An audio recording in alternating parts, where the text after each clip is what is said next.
Hey, how's it going? My name is Dan. I used to work at the biggest dealership in the country, and now I teach fine folks like you how not to get fucked when buying a car. Now in this video, I want to talk to you about some of the highest rated reliability vehicles for the last 5 years from Consumer Reports. I'm not clinging to Consumer Reports because I think they're so perfect and all of their decisions are non-biased, but what I saw just made sense. I mean, like, it was logical. Sometimes I see like reliability reports from JD Powers and that shit just doesn't make any sense. Here, like, it's gonna be so boring that you're not gonna be surprised by any of this. Like, just watch this video and see if you can spot a pattern. See if you can spot a pattern here. So number one is Toyota Highlander. I mean, what a surprise! A Toyota. Really reliable. What a surprise. Next one, Kia Sedona. For some of you guys, this might be a surprise actually.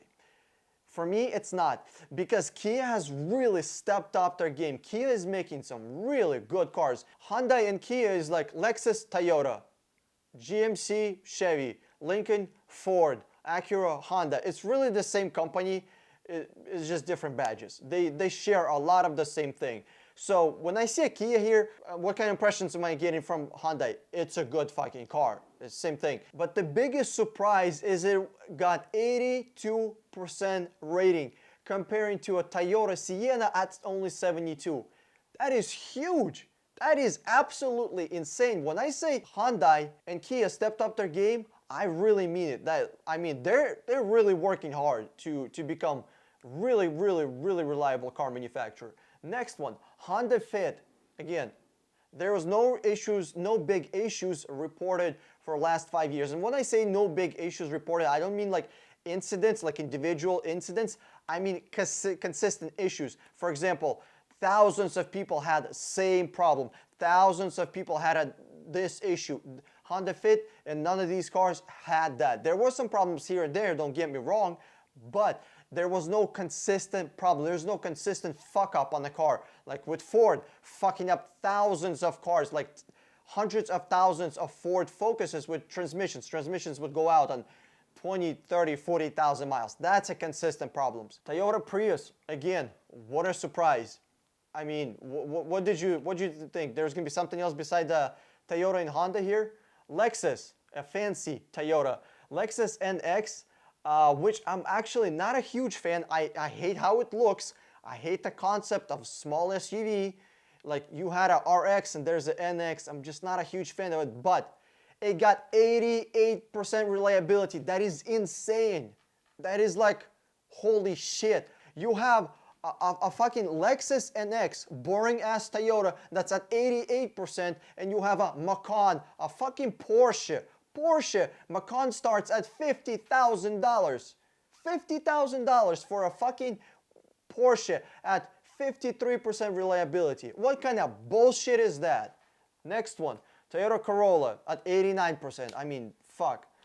No problems since 2014. They just had some electronic problems in 2014, and since 2014 to 2018, excellent track record. Next one, Mazda MX-5 Miata. Again, I hate this thing. I think it's extremely underpowered and it looks weird. I'm not a huge fan of this car, but holy shit, 91% reliability. You can take this thing around the fucking world multiple times, over and over again, and this motherfucker will last. Some people make fun of you, but you're gonna be driving. You're gonna be driving this thing. No problems for 5 years. Toyota Prius Prime. So this is their plug-in, it's not a hybrid, it's their electrical plug-in version. Excellent track record. It actually has way better reliability than Tesla, than Nissan Leaf, than Fords, than Chevy Volt or Bolt, and all that shit. If you're looking to get an electrical car for a long time, if you're going to be keeping that motherfucker for a long time, look into Toyota Prius Prime. Or if you're going to be getting one used, I'd rather get this one over Chevy, Ford, or even Tesla, because the quality on this thing is way better than you're going to find on anything else. Also, here's something else for you to think about for all you who like electrical cars. Parts. Compare parts prices for a Toyota to Tesla, who doesn't even sell you parts. Tesla doesn't even fucking sell you shit. You want something for Tesla? You go to a junkyard with a toolbox, you take that shit off yourself and take it home and put it on yourself. That's how Tesla treats people. They're like, fuck you, we're not gonna be selling you shit. You want something? You buy a whole fucking car. Next one, Prius C. Again, really tiny Prius. It's plastic, it's rattly, it feels like you're driving a fucking toaster on wheels, but you know what this toaster has? No problems for 6 years. This ugly, I hate this thing. It looks ugly as shit. But this motherfucker has no problems for 6 years at all. I mean, it's perfect track record is something that you can put below its high school picture. Literally, it doesn't look good. It doesn't. But it's reliable. That's one thing that Toyota and Hondas have. They are fucking reliable. They don't make sexy cars. I don't like their designs. But they make reliable cars. That's why I always recommend Toyota, Honda, Mazda, Hyundai, and Kia. What else is there to buy? Literally, what else is there to buy?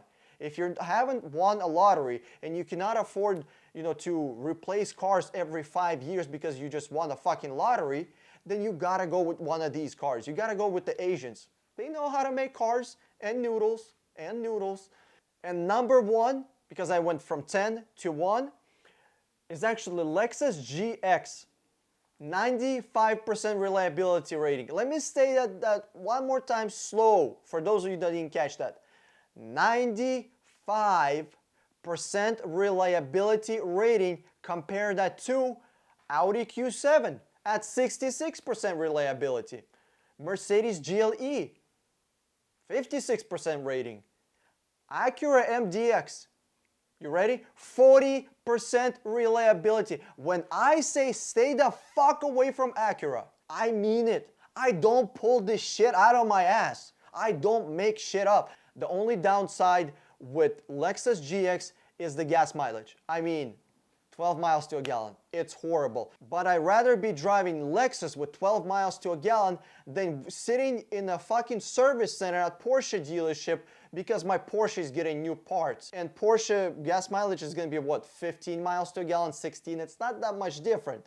It's a huge SUV. When you're comparing huge SUVs, it's not gonna be much difference, but Lexus is really like struggling in this area.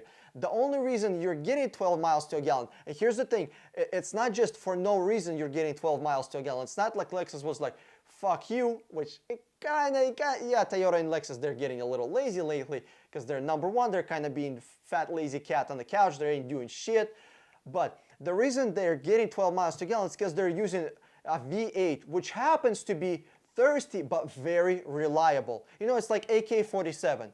That motherfucker doesn't look good, that motherfucker is heavy, that motherfucker kicks like a mule, but that bitch is reliable. That's why everybody's using it. That's why a lot of people buy these. So these were the vehicles that were the most reliable, that got the highest score rating by Consumer Reports. Now, remember how I said in the beginning this is gonna be boring? It's not surprising, and it's not really anything. Look at that. All that shit is Toyotas. Toyota. Oh wait, there's a Mazda and the Kia somewhere in there by accident. Toyota is probably thinking, damn it, we're not 10 for 10. Like, what did you guys expect? Did you expect a Chevy in there? What are you thinking, a Ford was gonna make it? Oh God, like, what did you expect?